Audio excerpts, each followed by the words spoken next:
Hey everyone, and welcome to the latest episode of B.A.M Sports and Entertainment. That's Boris and Matt, Sports and Entertainment. Guess what? We're Boris and Matt. Bonjour! How's everybody doing out there? We hope you're doing well. It's a steamy, gross one in Toronto, but hey, life is good. And man, oh man, lots of things happening in pro wrestling, less so in sports. Lots of things happening in my life. I don't know about yours, buddy. I can't get a second to sit down lately. I know, same here. It's been insanely busy. Things are just like, fast and furious. It's been a crazy few weeks. It's been a fun few weeks. So much to talk about.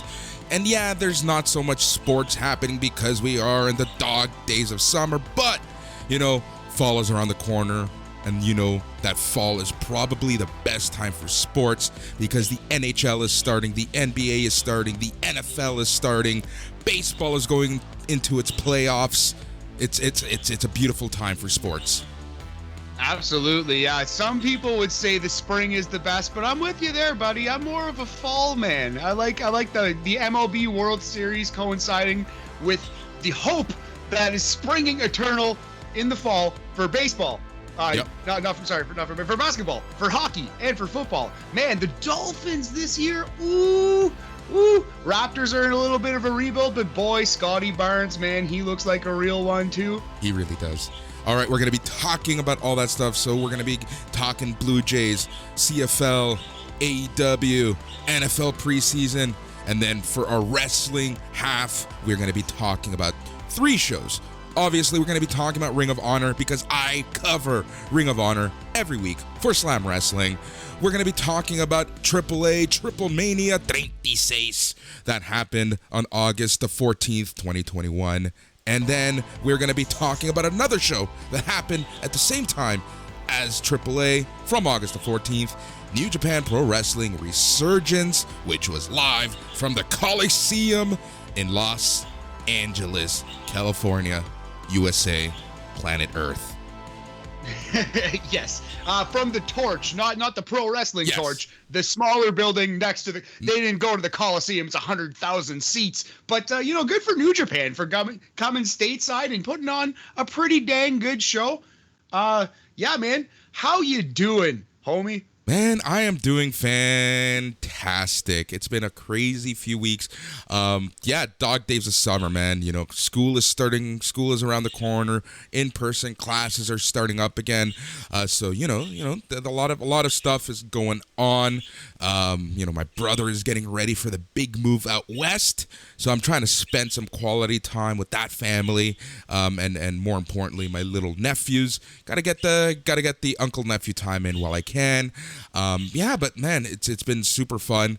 Trying to enjoy things while they are still open because we have no idea what the hell is going to happen with COVID. And I don't want to turn this into the COVID hour, but because we talk sports, because we talk wrestling, we talk live events, it's impossible to ignore it. Oh, 1,000,000%, man. Yeah.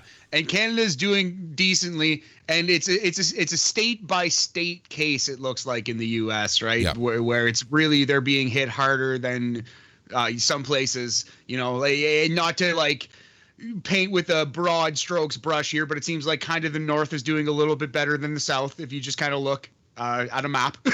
Yep. And, so I don't know. I'm feeling pretty good about the few shows we actually have booked. Like AEW in Chicago should work out.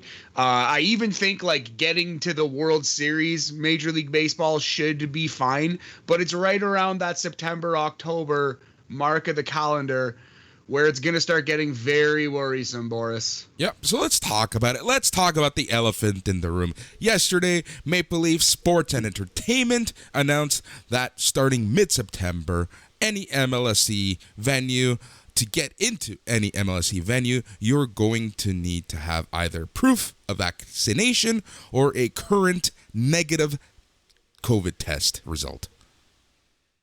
Yeah, very, very interesting. I think it's the right call.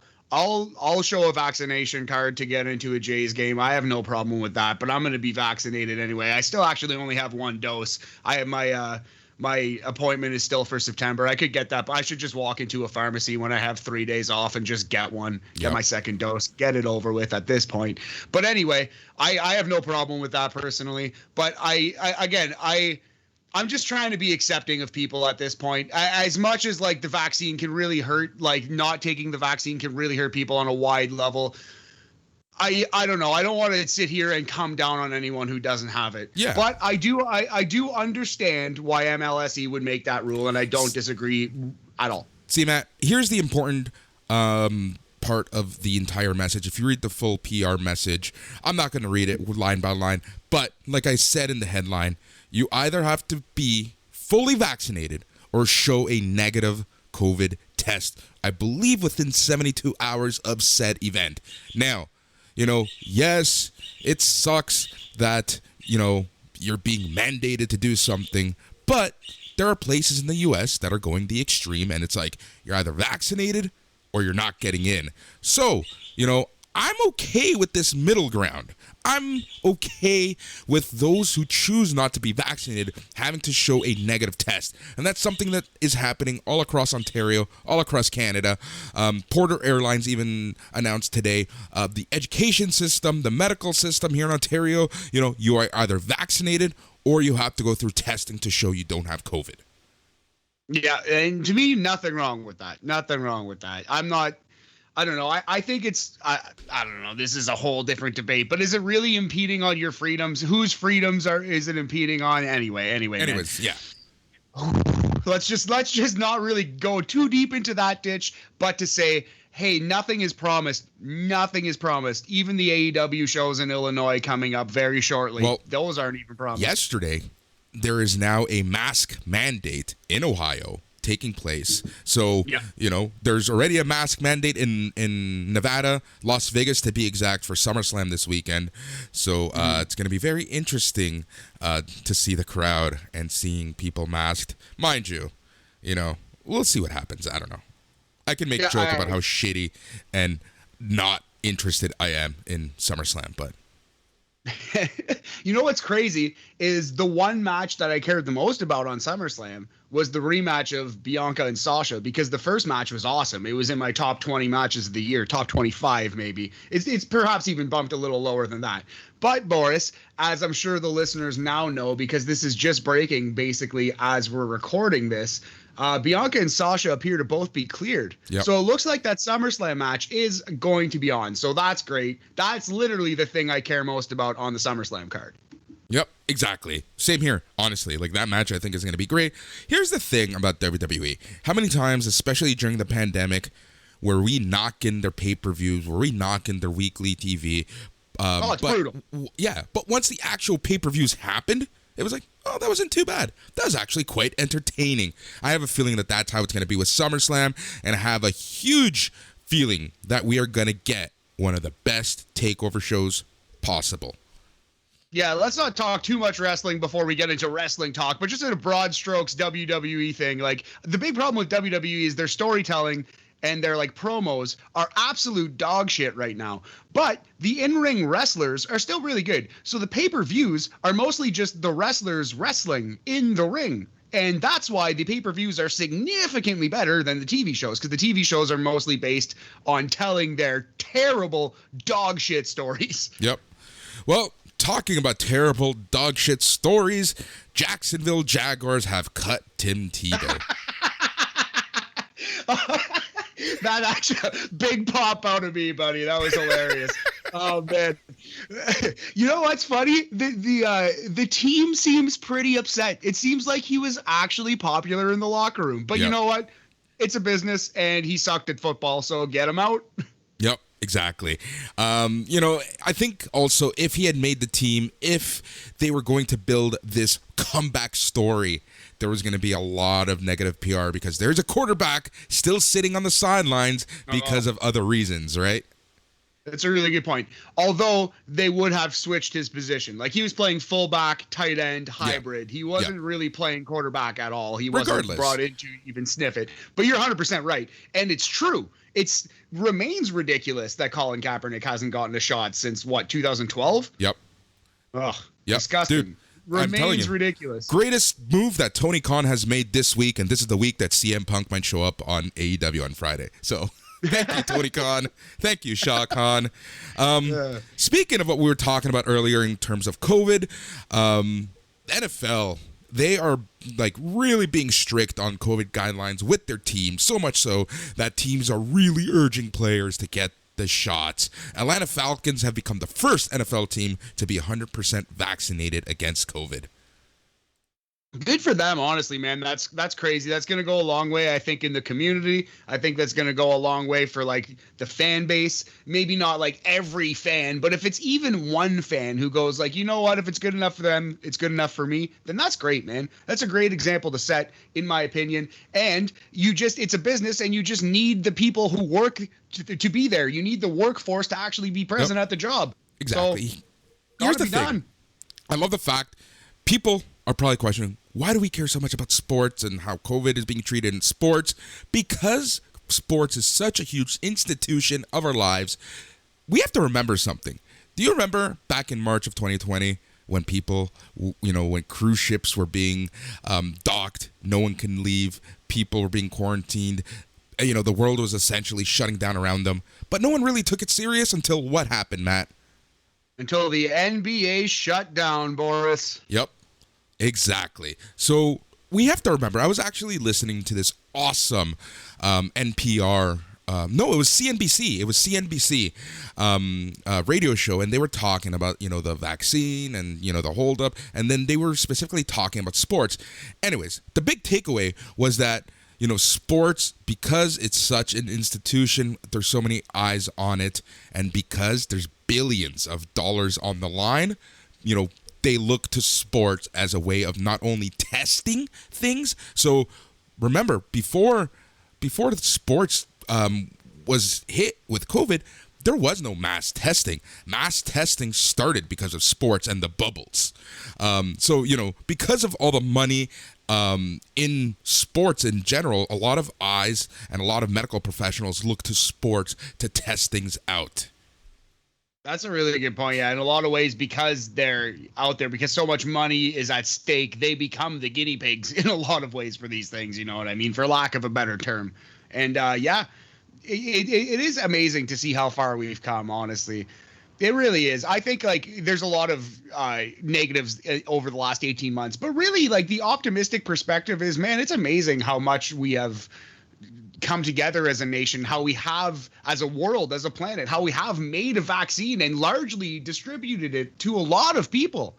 And we're doing a pretty decent job in some countries across the world. Yep.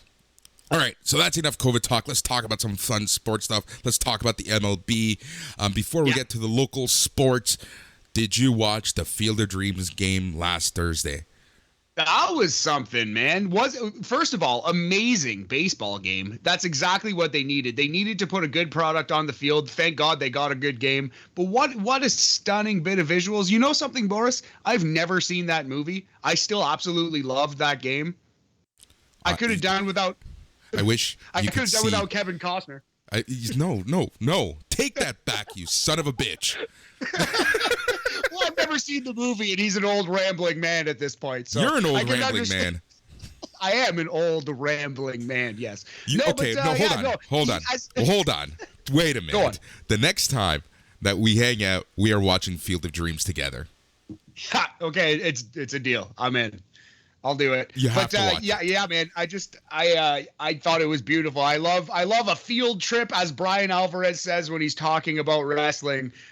Those old Nitro shows when they used to go to Club Lavella, I think it was, with the floating ring, and every time someone would get thrown into the pool. That's a wrestling field trip. And anytime the show that you watch the show that you love goes to a new location, Boris, it feels like a field trip at school. It's just a good time. Yep. That was a field trip. That was an awesome one. Exactly. The beautiful sky. Oh, man. Yep. And let it be known that I love the fact that the Yankees lost that game off of a walk-off. In fact, they lost 2 games that series off of a walk-off. Amazing. Yeah, Timmy Anderson, good for him for getting that little spot in the sunshine, because Tim Anderson is incredible. One of the most underrated players in baseball. Yep. Let's talk about Chris Davis. Yeah, so you pointed out on the old Facebook machine a bit of Bobby Bonilla here. Chris Davis is going to be paid until what, 2037? 2037. So this is his breakdown. He is still owed $65 million in his contract. Thank you, unions. Thank you, CBAs, because, oh my God. So he's still owed $65 million in his contract. He was signed back in 2016, and I believe it was a 6-year deal. Someone can correct me. Someone's yelling at us that we're idiots. But here's the breakdown. Because of the deferred payments and contract structure, in 2022, he's going to be making $23 million. In 2023 to 2025, he's going to be making $9.16 million. 2026 to 2032, $3.5 million. And then 2033 to 2037, he's going to be making a measly $1.4 million for a total of $65 million, all to be paid out July 1st. That is something else, man. What a gig for this guy. And he hasn't even been good for the last 5 years. Yeah. He was awesome in his day, though. He was a slugger, Chris Davis. He definitely put up some huge numbers, power numbers. This guy was legit. But it's just funny. He's the new Bobby Bonilla. You're going to see memes about this guy continuing to be paid 10, 15 years down the road. Yep. And you know what I love? I love the fact that people criticize Mark Shapiro about the contracts here in Toronto. And then you take a look at that. It's right? It's not comparable. Worse. It's not comparable. Could be worse. Yeah. Matt, I have a question for you. Hit me. All right. Olympic International Baseball has the mercy rule. Essentially, the mercy rule is if when a team leads by 10 runs after the 7th inning, the game ends because it's mercy. Won't anyone think of the children? Now, this happened a couple times during the Olympics, and I guess it caught the attention of some journalists and some fans, and there have been debates on forums and news shows, sports news shows, and sports radio talk about the mercy rule. And Fox, being Fox Sports that is, put it out there. Should there be a mercy rule in the MLB? I'm going to say no, only because the history of baseball is such, so based on statistics, right? And you're just removing so many at-bats over the course of a season. That could be as many as 2 to 5 home runs, 2 to 5 hits, even all these benchmarks, all these huge numbers. Every at-bat matters, man. So I don't love that. I think it makes a lot of sense for lower leagues.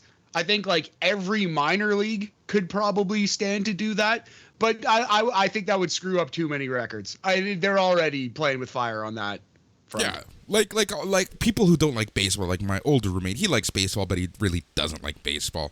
He would always question the validity of the home run king because he's like, every field is different. And it's true. When Babe Ruth hit his 61 home runs, some fields were over 450 down center, right? They were bigger. Yeah. And then some people play in pitcher-friendly parks or batter-friendly parks. So already, the stats in baseball come into question.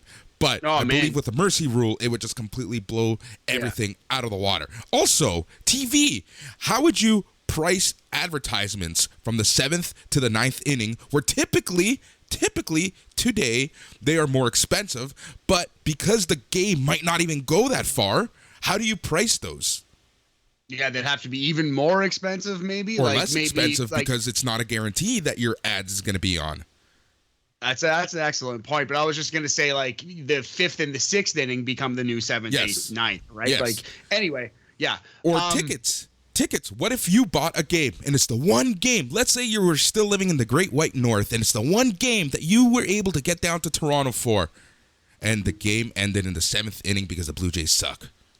Yeah, exactly, because the Blue Jays got mercy ruled at home. That would be devastating. The mercy rule would actually be kind of exciting and fun, especially for a baseball game. I don't think it would be that bad. The crowd goes home slightly earlier than they expect because of a dominant home team win. I don't think anyone would feel ripped off. But if the home team lost by the mercy rule, Boris, oh man, you would have some angry fans, and that would just be a recipe for disaster. So no, I don't think the mercy rule is ever coming to MLB. I do think it's the kind of thing though that should be probably tried in minor league baseball. And I also said that about the runner starting on second base in extra innings. I also said that about them abolishing the DH, which they actually might completely in the NL. Or the opposite of abolish. Enact. Yeah. Anyway. Yeah. Jack Morris got himself in a little bit of trouble. What did he say again? Or what happened? During the Tigers broadcast, they were talking about Ohtani, and he may or may not have used a Asian accent while poking fun at him. Really? Oh, yeah. Man. Yeah. What's wrong with the 92, 93 Jays team? Are these guys like... Yeah, there's a lot of, that's not great. But Jack Morris has kind of always been an uncouth kind of guy, you know what I mean? Like if you look back, you can Google Jack Morris and he's got some quotes that would not fly today, Boris. Yeah. So, yeah, man, that sucks. I completely actually missed that story, but that's rough. Yeah, it's just coming out today, so that's a thing. You just got to know. You just got to know what day and age we're in, man. Like, come on. It's not that hard. Anything else you want to talk about? It's not funny anyway. It wasn't funny in 1990. Sorry, go ahead. Yeah, exactly. Unless it was South Park. Is there anything else you want to talk about sports in general before we talk about our local teams? Well, I did want to touch on, like, do you think the CFL is ruining all elite wrestling in Canada? CFL and Friday Night Football? Here's the thing. Like, TSN has 5 channels, and I understand that they have obligations, but they have 5 channels. You don't have to show a CFL game on 3 of the 5 channels. This is the thing, though, Boris. Unlike ESPN, which ranks in terms of, like, ranking, like ESPN 1 is the most important, ESPN 2 TSN 4 is the main one. And the other TSNs are regional, right? So it's not really 5 channels. It's 1 channel, 1 main national channel, and 4 separate regional feeds. Now, it can still be achieved, what you're saying, because most people have satellite anyway. And those who don't, maybe it's just the West Coast that gets to watch Rampage this week. You know what I mean? You can juggle it around, because the vast majority of people, the truth is, have all 5 TSNs if they have one. Yeah, you're right. Is TSN 2 regional also, or is that national? Is that like the backup? Yeah, it might be that. It might be like TSN. I forget which one is which. I think 4. At least 4 is the main one. I know 4 is the main one. 2 is the questionable one. But 1, 2, and 5, I've heard, and you confirmed it for me, that they are the regional ones. Yeah, one's definitely Winnipeg, one is West Coast, and one is like, I don't know, Montreal, East Coast. Yeah, there you go. All right, that makes sense to me. Yeah, it's weird, man. But it's not like if you have a TV subscription, chances are, number one, and you have TSN, number one, you get all 5 channels. Number 2, you have access to their website and the apps. So you can log on through your cable provider, and there's always a channel of something else that they have signed up for but they can't put on TV. And on Friday nights, 10 p.m., more often than not, it's going to be AEW Rampage. Yeah, absolutely. But, like, yeah, I get if you're a West Coast CFL team, you're not going to be like, hey, why is this upstart wrestling company, like, taking our TSN time? And if you're TSN, you've had the CFL forever. That's like... This is the meal ticket almost. Dude, and look, we live in Toronto. We don't give a crap about CFL, but you leave Toronto, even go to Hamilton, they actually care about the CFL. Out west, it's insane how much they love the CFL. Yeah, big time. It's Saskatchewan especially. Yeah.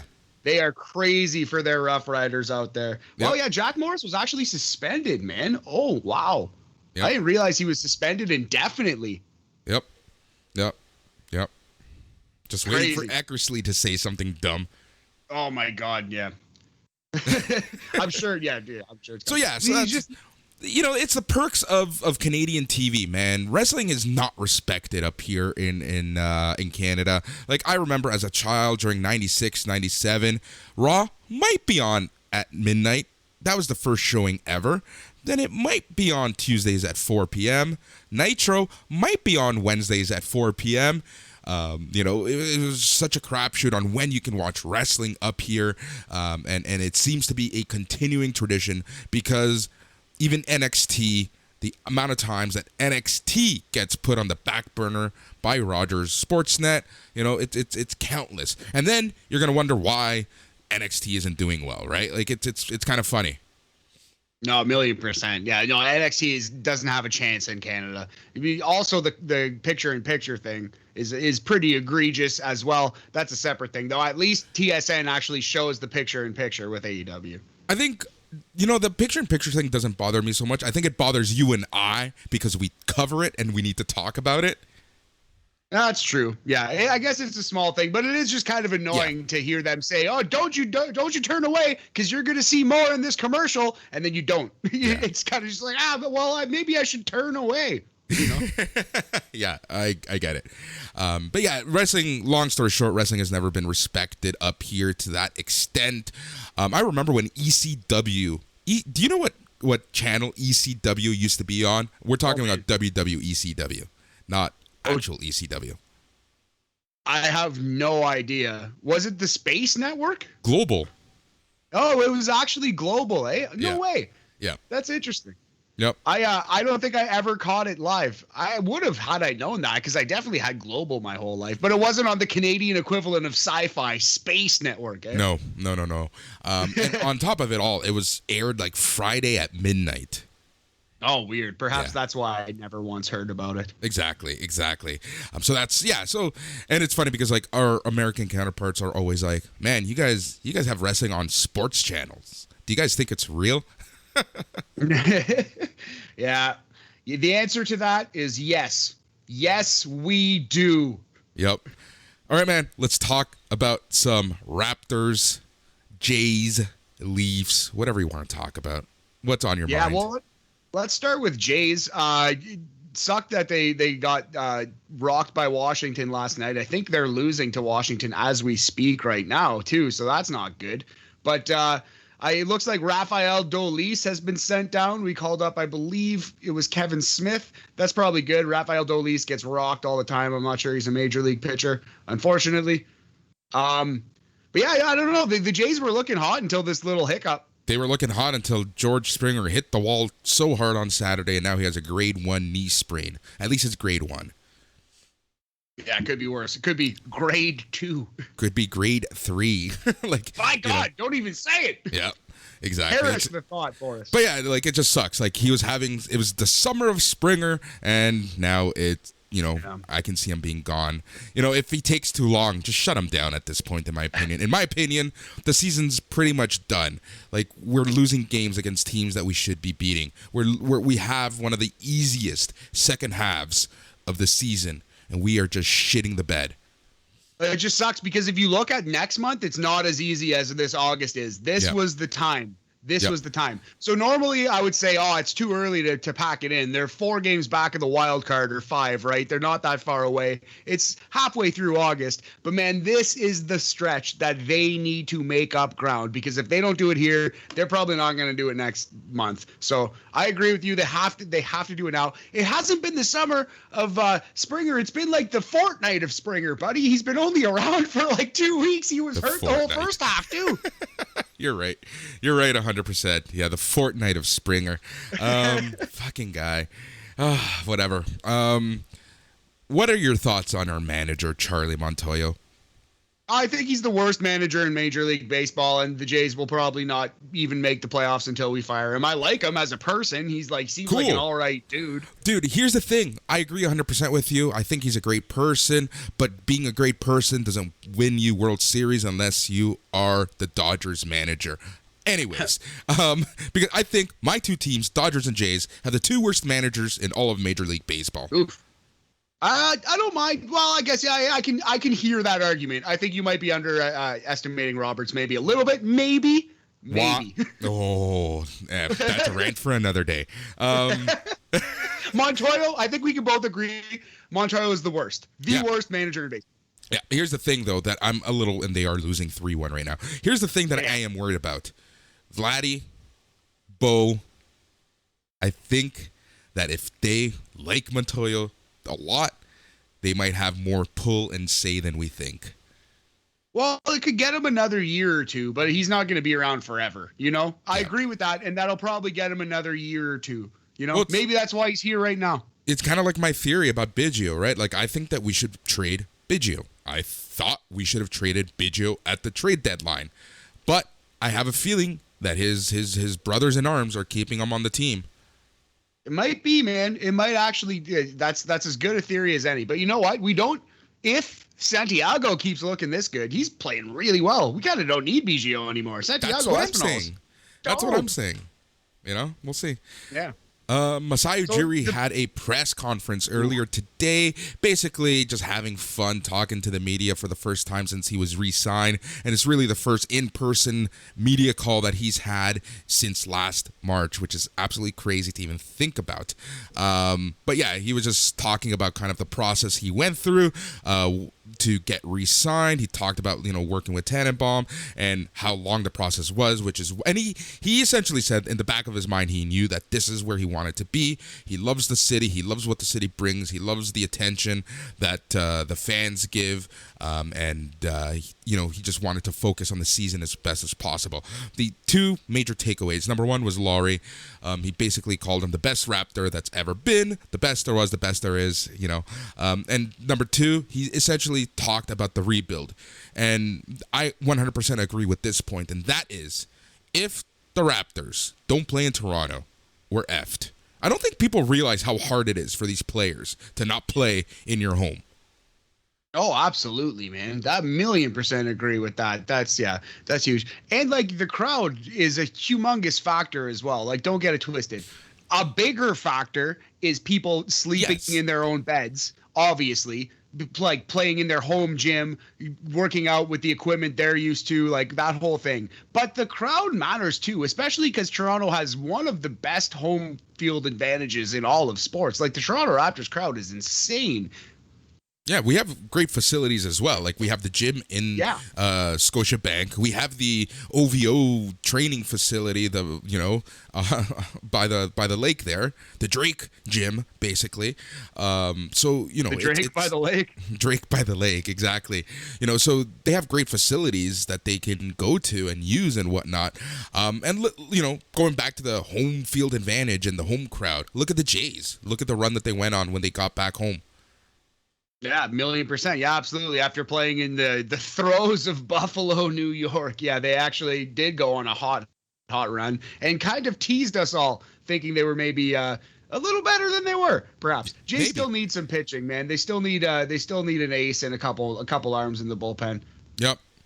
All right, man. I think it is time to move on to some rasslin. So for those of you who are only listening to the sports, thank you for listening. We'll be back next week. And for those of you who are in it for the long run, the long haul, I thank you so much.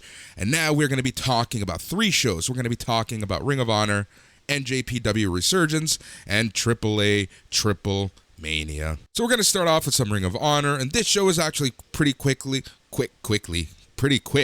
Boris, English, stop with your ESL. All right. And the reason for that, Matt, is because they had their yearly champions versus all-stars. Essentially, it's a match where you have all of your champions, and they have a tag team match against all of their number 1 contenders. So this year, it was a 10-man tag. That's an interesting concept. I'm here for it. Yep. Sounds pretty cool. I was not aware that this was a Ring of Honor tradition. How far back does this go? Do you know? No, they didn't mention it, and I honestly didn't look that up before we recorded. Well, that's I'll definitely look into that. We'll have that for you next week. I really like this concept. That's kind of cool. It's kind of cool because it's also like the quote-unquote go home before their Glory by Honor special event. Not a pay-per-view, but not a regular TV, so it's a 2-night event this weekend, both Saturday and Sunday. I'll be covering both nights on Slam, and it, one of my major complaints has been the fact that, we haven't really gotten many stories. Like we just saw Bandito for the first time since winning the belt last week on TV. So I'm like, well, he's facing Flip Gordon. We've seen Flip Gordon once. We've seen Bandito once. What do I care about this match? This match did a fantastic job of kind of telling stories. So before we get there, let's talk about the first match of the night, which was Holodead versus Max the Impaler. So this is a first round match and the final first round match for the Women's Championship Tournament. And I loved this. So this was kind of like your two more character-driven wrestlers. Holodead, you probably have seen her in the indies. Max the Impaler, likewise. Max the Impaler is like a big brute. Holodead is Holodead.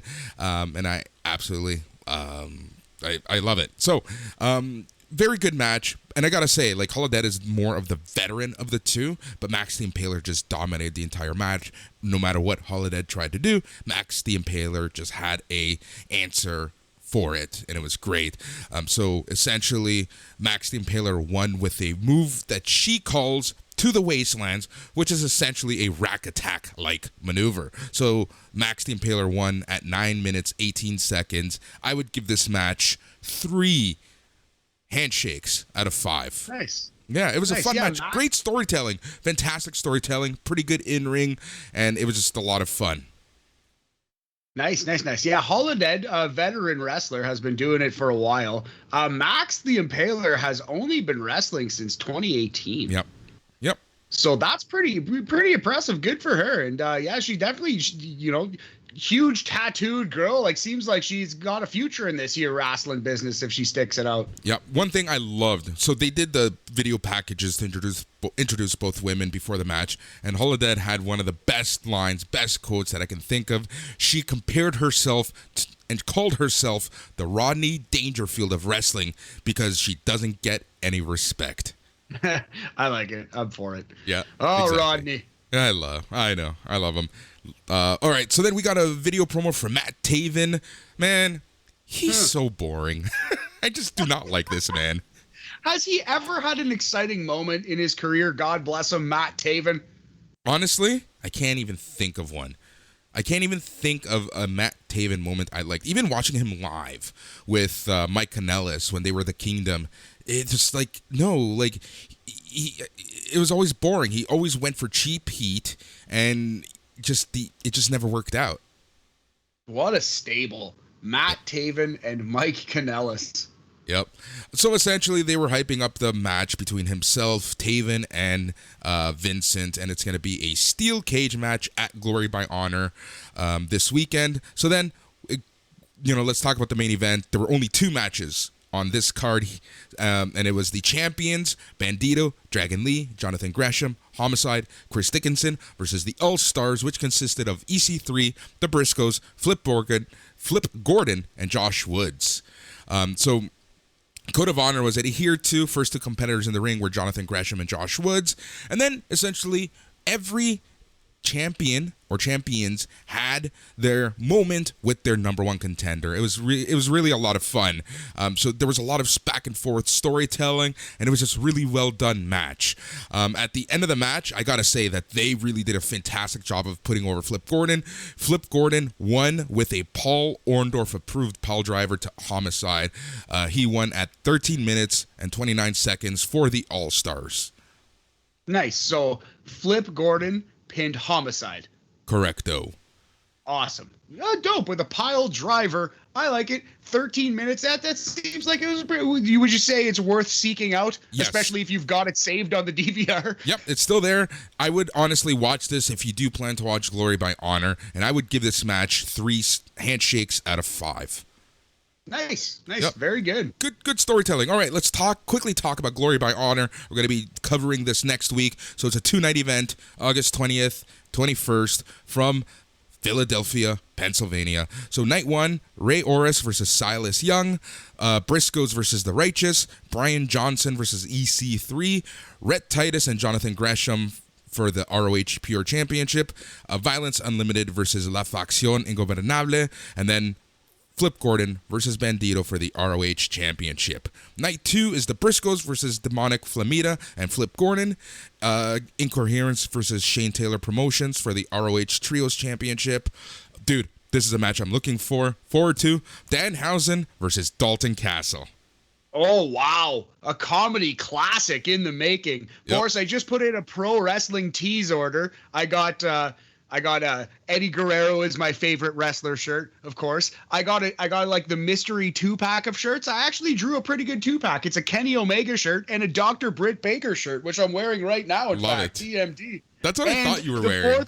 Yeah. I love this shirt. Yeah. It fits great too. And the fourth one, which is one that I did buy on purpose, near and dear to my heart. Love that Danhausen shirt, buddy. Love that Danhausen.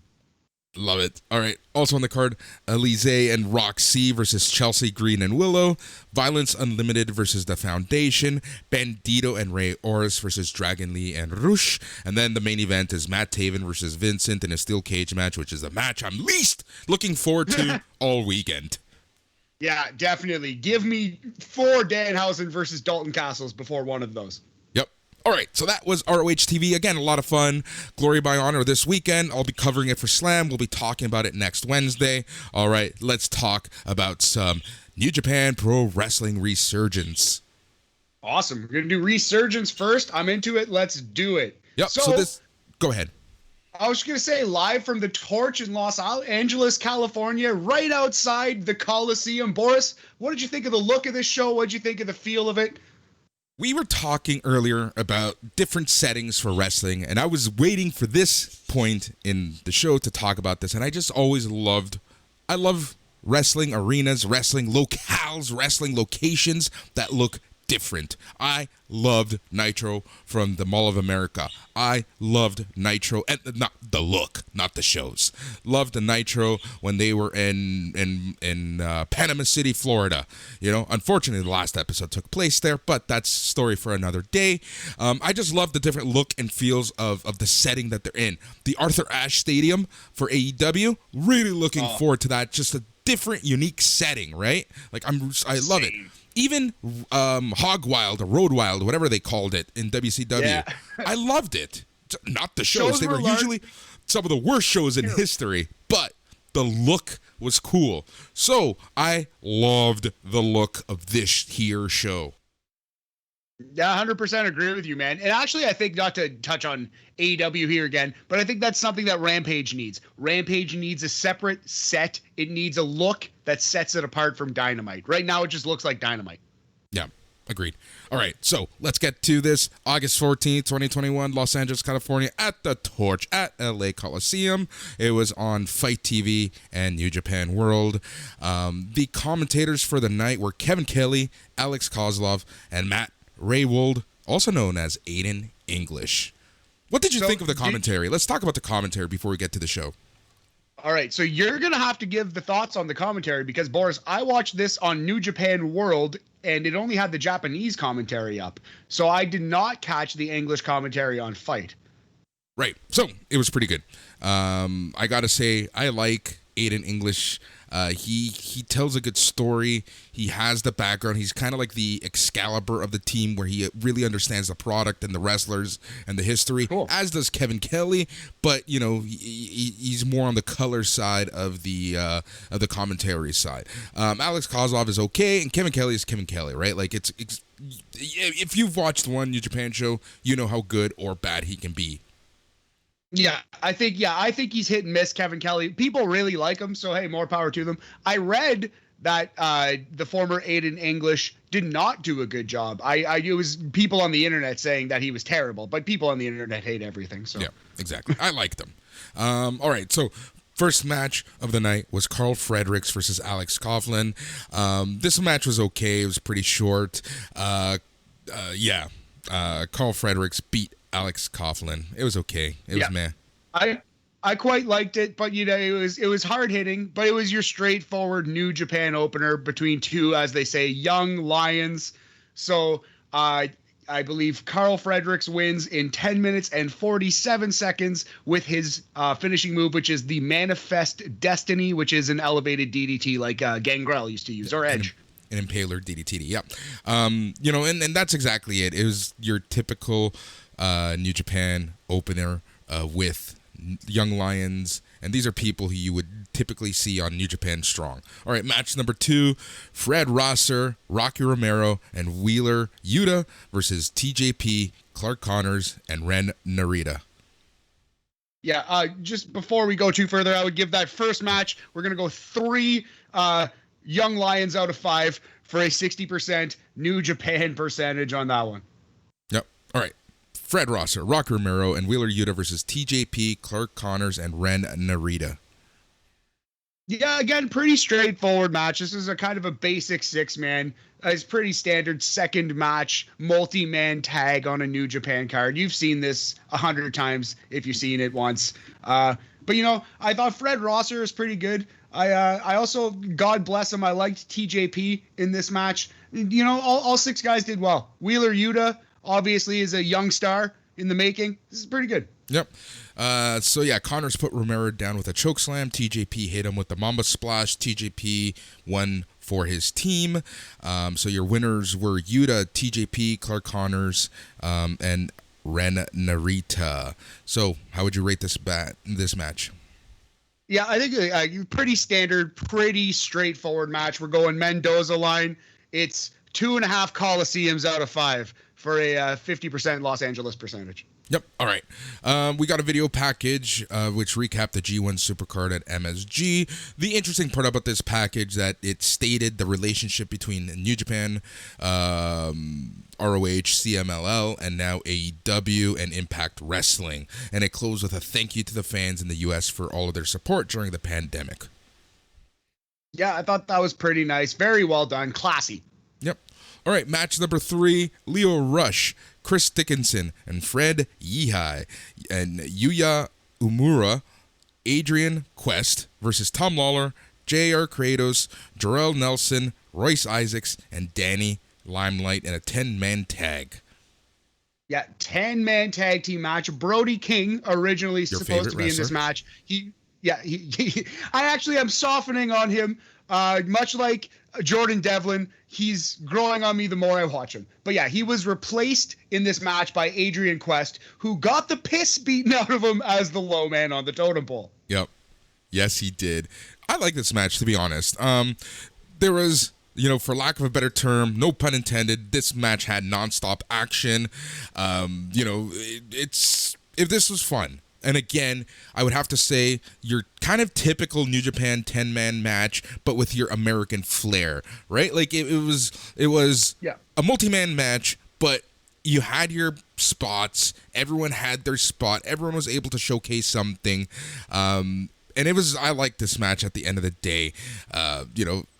Adrian Quest, like you said, got his ass kicked. He was highlighted the most, but not because of his offense. But yeah, it was what it was. What did you think? Yeah, I liked it a lot. In my opinion, it was the best match on the show to this point. It didn't blow my socks off, but yeah, it was an above average match. And if you factor in the post match angle, which we tend to do, I thought this was pretty dang good. Yep, exactly. So after the match, Lawler talked smack from ringside. The Rush approached the broadcast table and said that New Japan, the NJPW Openweight Championship belongs to him, and he hopes that Lawler knows that. Uemura stuck around and addressed the crowd from the middle of the ring. Shibata came out and gave him an LA Dojo t-shirt, and they left the ring together. Yeah, so a couple things about this. Yeah, Yuya Uemura wins the match with his suplexy, an exploder with a bridge thing, like a fisherman's exploder kind of thing. It's tough to describe. It's the Yuya-plex, let's call it, Boris. Yeah. The baby faces beat Team Filthy in 13 minutes. I thought this was, average to a slightly above average match with a really good angle at the end when Uemura grabs the microphone, says, "Nice to meet you. My name is Yuya Uemura." And then Katsuyori Shibata, the great Shibata, comes out, Boris, says, "Come with me," hands him a dojo t-shirt, like you said. And the Japanese announcers chant, holy shit," in English. I thought that was awesome. Really helped put it over the top. Great angle at the end of a really fun match. So we're going to go just for the angle. It's going to boost it up to a 3.5 LA Lakers out of this one. It's a 70% Kobe percentage, Boris. Very cool, very cool.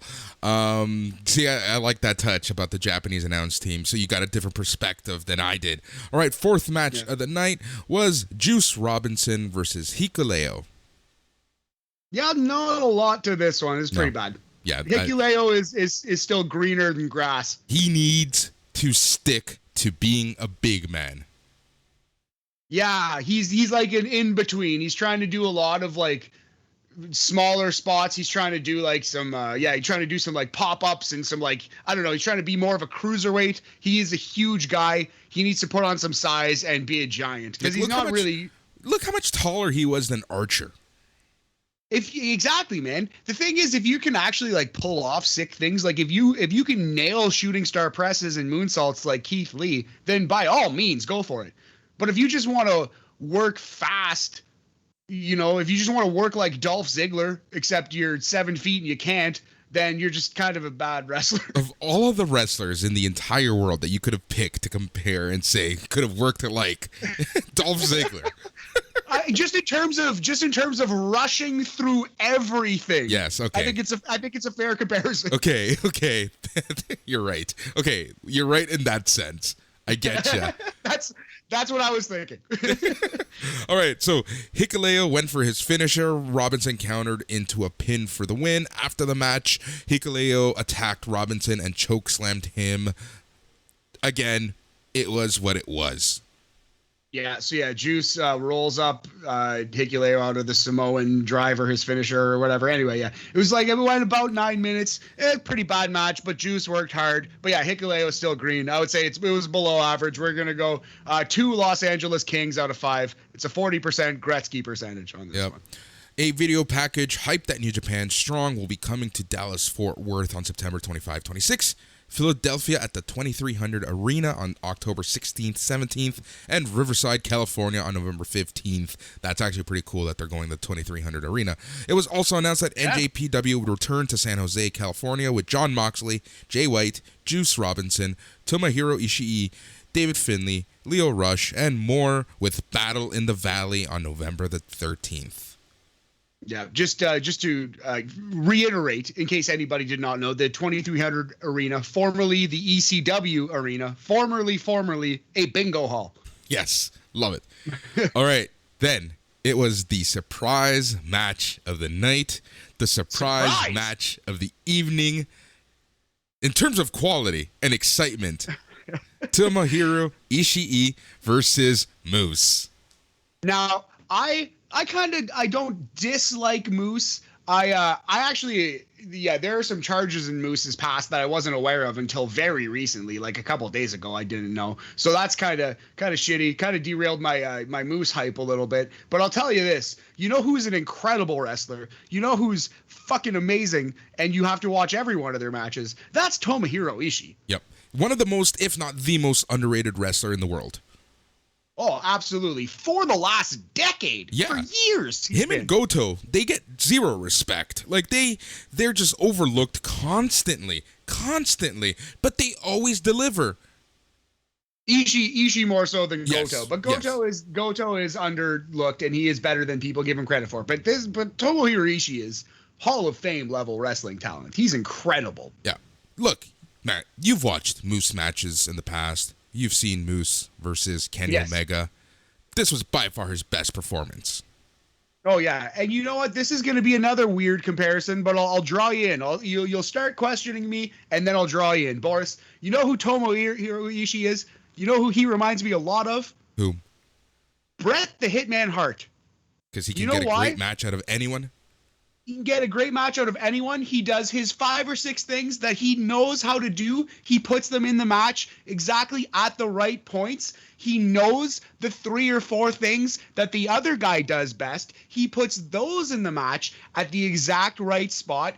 Every match he wrestles is put together at a genius level. Every match he wrestles is very entertaining. He doesn't have bad matches, no matter his opponent.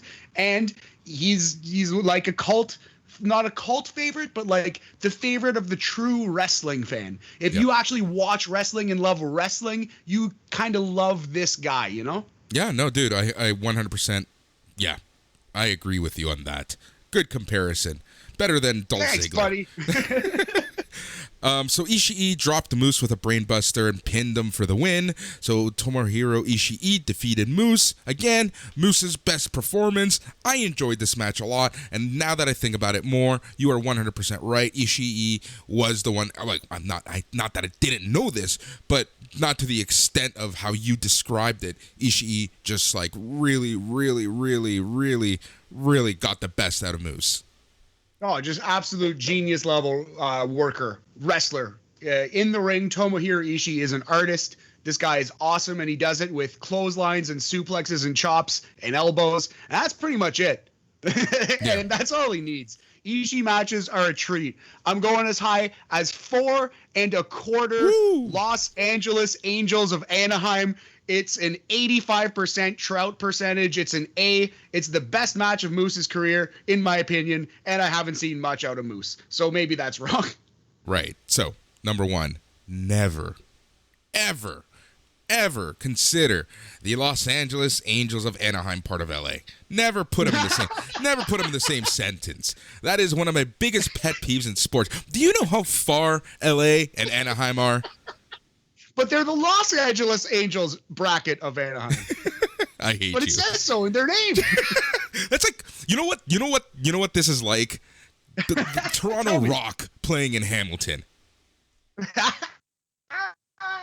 That's funny, man. There you go. Well, you know what? I am completely uneducated in the ways of California. You are a Los Angeles boy. I'm sorry for insulting you and your people, buddy. I just wanted to say the words. What the hell does that mean? Oh, God. Oh, no. Cancel editor. Cancel Matthew editor. I meant the good people of Los Angeles, Boris, for Christ's sake. Anyway, buddy. I just wanted to say the words Trout percentage. That's all. Love it. Oh, Lord. Fuck. Yeah, great match between Ishii and Moose, though. Holy man. All right, so as the broadcast team was speculating about the identity of Jon Moxley's mystery partner, guess who comes out? None other than Will Mother Effin Ospreay. He made his entrance dressed in a suit. Kelly noted that Ospreay had to forfeit the IWGP World Heavyweight Championship, and there have been questions about his future. Ospreay got a mic and ended up announcing that he is medically cleared. He played up entering the G1 tournament, then said he would not be in the annual tournament. Ospreay said he's not even going back to Japan. He said he broke his neck for NJPW. He said he needed 4 months off and they strip him off the championship. He complained about how long Moxley went without defending the IWGP US Championship. He brought up Shingo Takagi and called him a pussy. He said NJPW should put the word interim in front of Shingo's championship. Ospreay pulled out his title belt, said it's the real world championship because he's unbeaten as champion and he'll never defend it in his new home of New Japan Strong. This is like the most Ric Flair thing he could have done, and it was so well done. I love this angle. Yeah, absolutely. Came out, called Shingo Takagi a pussy, and said he's the real world's champion. Absolutely. This is good stuff. I'm excited to see him. I'll watch. I don't even love Will Ospreay, but this is a very exciting angle, and I'll watch him on New Japan Strong every week. Dude, here's the thing. We're not done yet because Carl Fredericks and Clark Connors walked out. Ospreay called them little bitches and continued his rant. Security tried to hold back Fredericks and Connors, but they made it onto the top of the apron. TJP was also at ringside. Ospreay called him a little bitch boy, which I freaking loved. TJP rolled into the ring, took the mic out of Ospreay's hand, and tossed it onto the mat. Ospreay backed down. TJP tried to calm down Fredericks and Connors. Ospreay picked up the mic and insulted someone, then rolled out of the ring and exited through the crowd. See, I don't like the fact that anyone, or I don't think or believe for a second that anyone in this world would be afraid of TJP. Yeah, I agree with that. And Ospreay, even though he's doing like the heel Ric Flair character, I agree with that. TJP is not an intimidating man. He's not even likable for this role. You know what? It's kind of an interesting pairing, though, because they're both such shithead heels that I kind of want to see them beat each other up. Well, they're both watch a fight. Like, it's like watching Diaz versus McGregor. You want to see them both beat each other up. You know? It's heel versus heel. in my opinion, although TJP might be a babyface in this promotion, he's a heel to me. He's a heel to many people. He's a heel to Triple H, that's for sure. Next match. But yeah, good stuff. Good stuff out of Ospreay. Very exciting. Yeah. Jon Moxley and his mystery partner, which turned out to be Yuji Nagata versus Doc Gallows and Carl Anderson. Yeah. So I was surprised at the result of this, but good, decent little match. Good effort from the Good Brothers. Nagata rules, Moxley rules. Yep, exactly. I love them. So Anderson performed a gun stun on Nagata. Gallows and Anderson hit the Magic Killer on Nagata, and then they pinned him. So the Good Brothers ended up beating Jon Moxley and Yuji Nagata. After the match, Gallows and Anderson delivered a gloating promo. Anderson's mic cut out. They tried replacing the mic, but that didn't work out either. The Guerrillas of Destiny, Tama Tonga and Tangaloa, walked out and entered the ring. Gallows and Anderson ended up ducking out and grabbed their Impact Tag titles before heading to the back. Yeah, I thought that was a fun little thing. Fun little, clever little appearance for the Guerrillas of Destiny. Although, not really excited to see the match. I do like the Guerrillas of Destiny. That's kind of fun. But yeah, this match was okay. I would go 3 Los Angeles Lakers out of 5. It's a 60% Shaq percentage. Yep, exactly. Jay White and versus David Finlay for the Never Openweight Championship. Too long. But yes. Good wrestlers here. Jay White, better than David Finlay, obviously. Jay White's great. But David Finlay's pretty good, too. I feel like he's a little underrated. He's a little bland, maybe, but he's pretty solid in the ring. Yeah. Man, this crowd did not like Finlay, though. Yeah, they love Jay White, I think. Yeah. And maybe too, it's because there's been rumors that David Finlay's on his way to WWE. Yes. I've read that. I was going to say, once people sniff that out, they will turn on you. So, yeah. Big time. Yeah. Especially this hardcore crowd. So, yeah, I think that was more, it was more, A, they love Jay White. B, there's rumors that Finlay is heading over to perhaps WWE, NXT, UK, or regular NXT. Yeah, we'll see what happens there. Jay White won with his Blade Runner. He is still the Never Openweight champion. Like I said, this match, or like you said, this match did go a little too long. It was okay.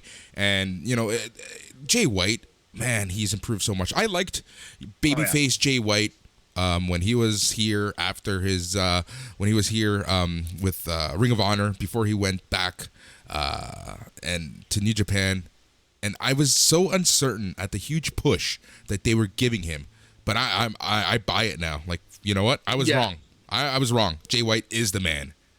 Do you remember when he first busted out the Switchblade character and people called him Knife Pervert on social media? I remember. But the Knife Pervert has gotten the last laugh. I agree with you. The Switchblade Jay White is one of the best wrestlers in the business. Yeah, and it was just like, his first match as Switchblade, is against Tanahashi. Like, it's a lot of pressure for the poor kid. Oh, absolutely. Especially at Wrestle Kingdom, right? Like, so that they strapped on the rocket behind him.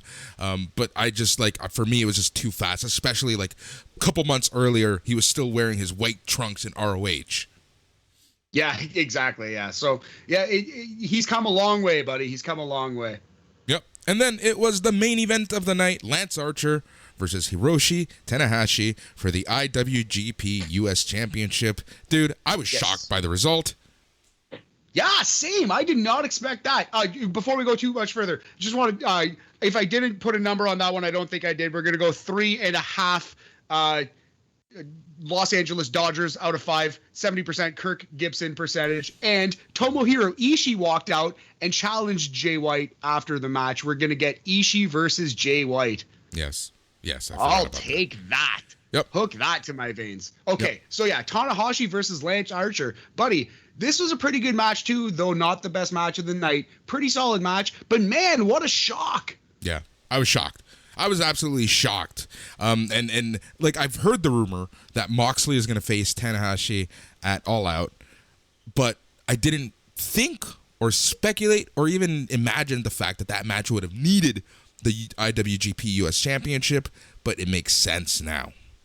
Yeah, it makes sense. That's the reason why Tanahashi is in the US. to defend the U.S. Championship. And you know what? I bet Moxley puts him over. I bet Tanahashi beats Moxley in an AEW ring. That would be cool. That would be very cool. But yeah, excellent main event. I thought this was a very good match, man. Great match.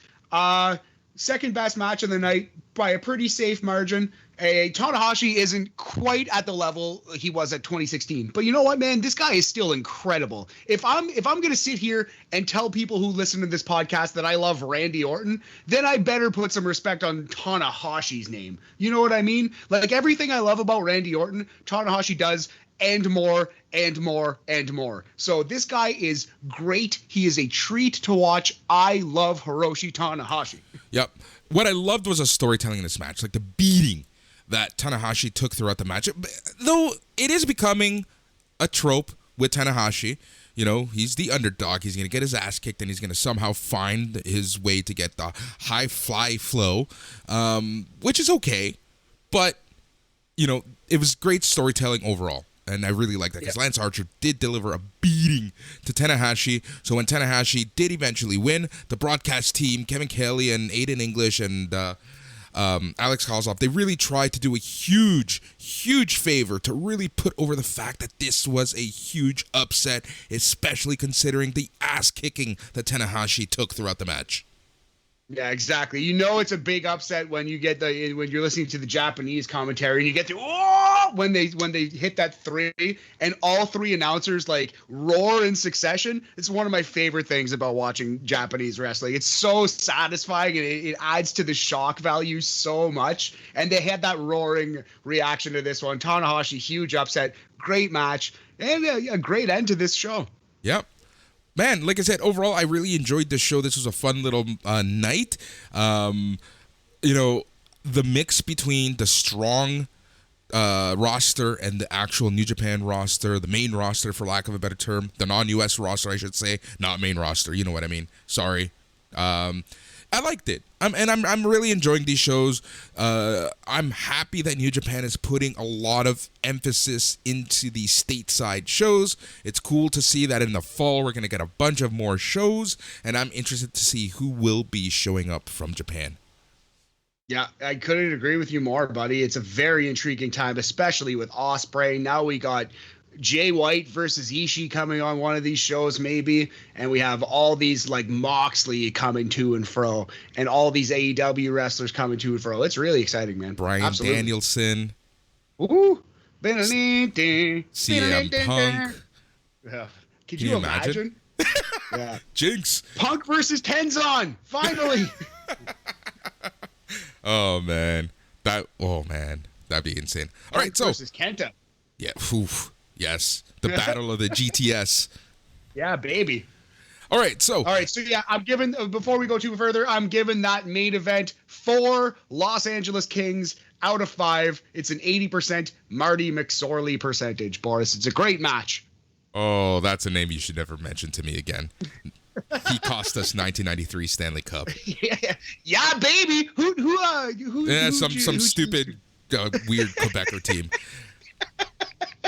Ole. All right. Weren't they managed by Ray Rougeau or something? I don't know. Yeah, I believe it was Joe. All right. AAA Triplemania. AAA. I don't know why I was about to say CMLL. I'm losing my mind.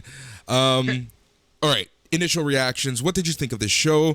I know that Lucha Libre can be a little different in terms of how they have their match layout. It's also a huge reminder to people that their main championship, their singles championship, their mega campeonato, as they call it, isn't that important. So overall, what did you think of the what did you think of the show? Did you kind of like, what were your expectations? I pretty much, my expectations were met. I thought it was going to be fun. I wasn't going to understand all of it. It was going to have some weird camera work. And I was just hoping that the stream that I was watching on, obviously a lot of people watched on from Cubs Fan Lucha Blog. He streamed it live on his Twitch. And thank you very much to him. And it ended up working out for everyone. I believe, like, if you look, he posted the numbers on his Twitter. And it was like, I think he had like over 10,000 unique viewers throughout the night. So crazy. Yeah, exactly. Yeah, so in your typical lucha card, your singles championship will not main event. This blew the mind of a lot of newer fans. Yeah, I definitely in going through our pick contest, I totally said that Omega versus Andrade was the main event because to an American, a North American fan, it is, but it wasn't. It obviously, Mexico's in North America. Sorry, an American fan, which I actually am. I too was born in the United States, Boris, despite the fact that I am painfully Canadian now, and I wouldn't change it for the world. Anyway, so Omega Andrade was the story, coming into this show, and it was probably the story coming out of it. But it was not the best match on the show. Yep. And the other thing is that there is always the main event, the main attraction is always going to be a luchas de apuestos match, which is a match bet. Typically it's mask v hair, a combination of the two. Something like that, right? It's literally translated to fight of bets. Nice, absolutely, yeah, and Psycho Clown versus Rey Scorpion. It was mask versus hair in the main event of this one. But we got all kinds of stuff. We got crazy spot fests. We got a Royal Rumble. We got a Marvel Comics exhibition match. Yep. All right, let's start from the top. And the first match was your Marvel Lucha Libre, which was Team Leyenda Americana versus Team Terror Purpura. Yes, sir. Okay, so Leyenda Americana, that was the babyface team, played by Arcano, which was Hio del Vikingo, right? And he's one of the most incredible luchadors alive. Yes. That guy's insane. He came riding down to the ring wearing a Spider-Man costume, upside down on a zip line. Yep. It was crazy. And he almost got stuck a couple times. It was one of the craziest things on the entire show, Boris.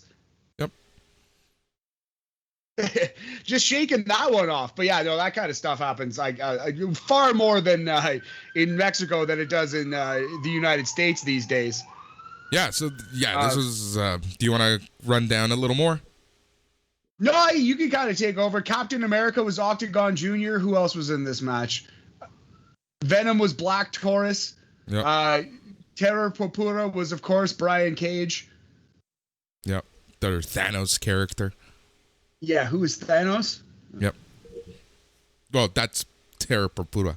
Oh, I got you. Okay. Yeah, take it from here. You're way far more versed in comic books than I. Good. Yeah. Sir. Yeah, it just was what it was. I don't have the list in front of me, but yeah, it was exactly what you were gonna get. This match again, we saw one of these matches back in December, and it was okay. And this match was okay as well. It was what it was. So Thanos was on his run of domination until Incredible Hulk broke through a brick wall to save the day. Captain America hit Venom with a Spanish Fly, followed by a 630 senton from Spider-Man to win the match for your Técnicos. Yeah. So pretty solid, bunch of fun. I would say the last comic match we saw was a disaster. This was the best comic match that we've seen of the 2 or 3 comic matches we've seen on these AAA cards. I'm going as high as 3 Lucha Masks out of 5. It's a 60% Rey Mysterio senior percentage. Yep. And then you had your Copa Bardal, which the participants of this Royal Rumble style match, Battle Royal, included Mestices Jr., Carta Brava Jr., Aramis, Tito Santana, not that one, Drago, Niño Hamburguesa, Mocha Cota Jr., Pimpinela Escarta, Villano Tres Jr., Mamba, Argenis, and Mr. Iguana. Yeah, Mr. Iguana. We picked him out last time. God, I should have picked him in the pick contest. Yeah, you did. I liked him so much. You did, homie. I know I did. So yeah, this was a pretty dire, pretty bad Royal Rumble, but it had some fun spots. Niño Hamburguesa seems to be quite popular. He's hilarious. I like him. Mr. Iguana, same deal. What'd you think of this one, man? You know what? This one was for the kids, for the fans. This one was just to get people on the card. What I do enjoy about AAA CMLL Battle Royale rules is that the final 2, it turns into a wrestling match, so you typically have to win by submission or pin. So the final four in this match were Mr. Iguana, Brava, Mysticis, and Argenis. Argenis used a Spanish fly down to the floor to eliminate himself and Mysticis. Iguana rallied by using his stuffed animal Iguana to hit Brava and break free from a figure four. Iguana pinned Brava via a bulldog. Yeah, so Mr. Iguana wins the Copa Triplemania. And it was pretty big surprise because he's kind of like jobber level, but Yeah. All right, dude. So how many something would you give this? So I think we're gonna have to include the post-match angle here because it was pretty important. All right. So after the trophy celebration, Sanson, Cuatero, and Forastero came out on stage as a major surprise.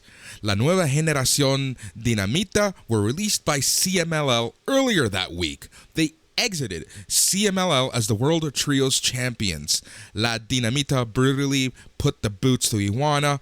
Aramis and Octagon Jr. tried to make the save, but they failed miserably. Los Dinamita kicked ass and stood tall. On the mic, they laughed at the chump luchadors. They are in AAA to bring order to the clown show and demonstrate true lucha libre. Poder del Norte rushed to the ring.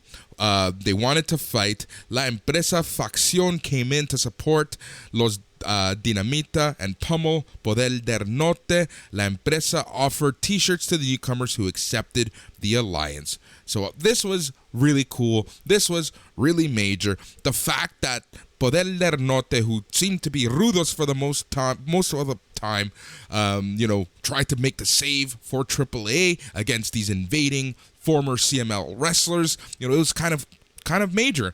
And then you have La Nueva Generación Dinamita, who already kind of made friends here in AAA. So this was a really cool angle to move forward with.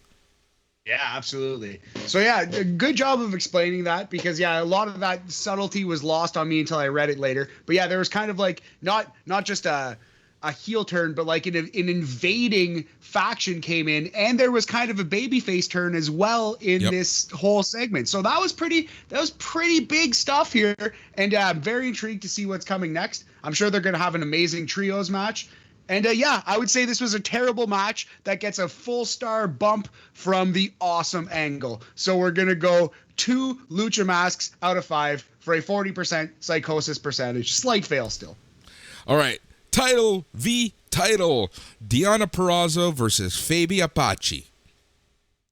Yeah, again, pretty solid match. I could stand to do without a heel referee gimmick ever again, but this is like a tradition basically, as far as I understand it. Yeah, so this happens so often. It's crazy how often. This is a lucha libre trope. This happens way too many times. Even on the regular TV, this happens.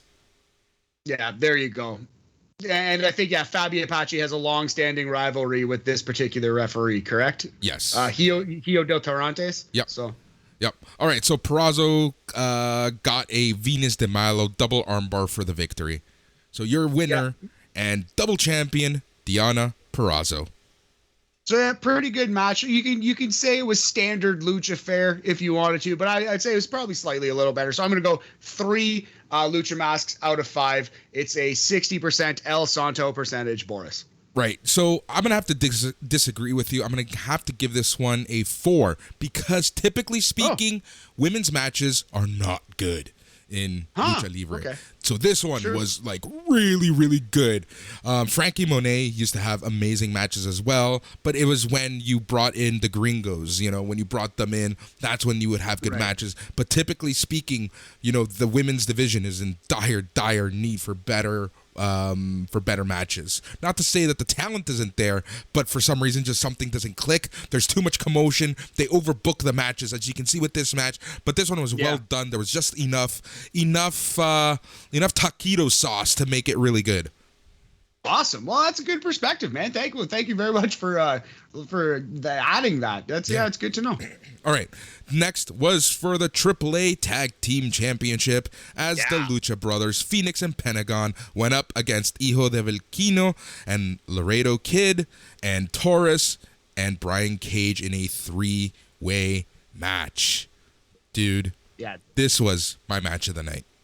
Oh, absolutely. Me too, man. This match was awesome. Just a spectacular spot fest. Absolutely insane. Taurus and Brian Cage there to catch these four men flipping around. And yeah, it's absolutely wild match. Very, very entertaining. Definitely the best match on the show. Yeah, by far. Not by far, but it was very entertaining. Again, Lucha Bros. Again, let's talk about this. Their style here in Mexico is different enough that that it makes them so much better in Mexico than in the States. I don't know what it is. I don't know whether it's a language barrier. I don't know whether it's just they click better with their Mexican opponents, but I enjoy the Lucha Bros more in AAA than I do in AEW. Maybe it's the booking. I don't know. I think it's a combination of all those things, man, because all those things that you just brought up are valid points, so they all matter, and that's probably the sum of it is probably why they're so much better in AAA. But I 100% agree. They were awesome in this match. You know what? And I have to say, Brian Cage also, I enjoy him out of AEW more than I do in AEW. I'm not a huge Brian Cage guy, but I could see that. I enjoyed him the same amount in this match that I do every time I see him. Yep. All right, so the Lucha Bros ended up winning when they diminished Vikingo with a teamwork pile driver, as we always see them do every Wednesday on Dynamite, on TNT. Yeah, absolutely. Yeah, and I did not expect them to win this match, but yeah, you sold me on it during our pick contest. It does make sense for them to hold the AAA titles, wear them sometimes on AEW TV, and maybe they could build to a title versus title match with the Young Bucks down the line. Who knows? Yep, exactly. So how would you rate this match? We're going to go as high as 4 Lucha Masks out of 5. It is an 80% Pentagon Senior percentage. Yep. All right, then we got some angles.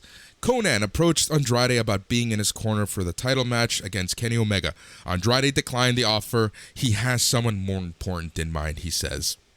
Conan, insulted, walked over to Omega's locker room with a business proposition to ensure victory, and Omega was all ears. I really like this. That was pretty good. I anytime Conan gets to speak, he's still one of the best promo guys around somehow. A lot of guys have lost. I'm not saying he hasn't lost some speed off the fastball. He's not throwing 100 anymore, but he's still throwing a pretty fast pitch. He's still pretty good. Have you listened to Ted DiBiase?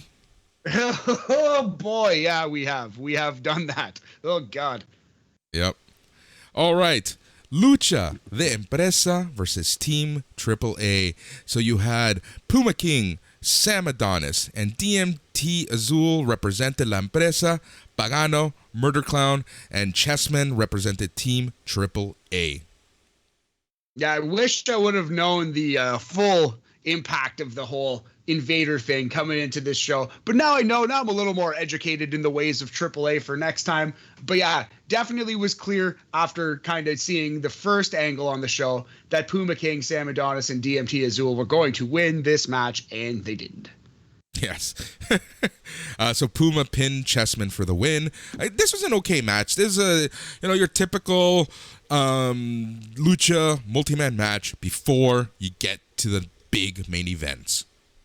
Yeah, nothing particularly wrong with it. I thought it was about the Mendoza line. I gave it 2.5 Lucha Masks out of 5. It is a 50% Viano percentage. Yep.